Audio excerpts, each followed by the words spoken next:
वरंगल के एसआरएसपी कर्नल में कार गिर पड़ी, जिसके नतीजे में एक ही फैमिली के 3 अफराद हलाक हो गए। कार ड्राइविंग करते वक्त हार्ट स्ट्रोक आने से अचानक कार एसआरएसपी कर्नल नदी में जा गिर पड़ी, जिसके नतीजे में बाप बेटा बेटी की मौत हो गई और मां महफूज है। मुकामी अफराद ने कृष्णावेनी नामी खातून को बचा लिया। कार ड्राइविंग करने वाले प्रवीण बेटा बेटी पानी में डूबने से हलाक हो गए। गोताखोरों ने कैनाल में तलाश करके उनकी डेड बॉडीज को बाहर निकालने में कामयाबी हासिल की।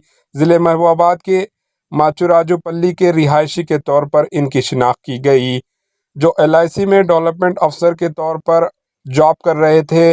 प्रवीण वुमेंस डे की हॉलीडेज मनाने अपनी फैमिली के साथ प्रवीण महबूबाबाद जा रहे थे। SRSP कर्नल के करीब पहुंचने के बाद अचानक ड्राइविंग की सीट पर मौजूद प्रवीण को सीने में दर्द महसूस होने लगा और कार कैनाल में नदी में जा गिरी, जिसके नतीजे में प्रवीण सिमात बेटा बेटी भी हादसे में जिंदगी से हाथ धो बैठे। Bureau report, AHN news.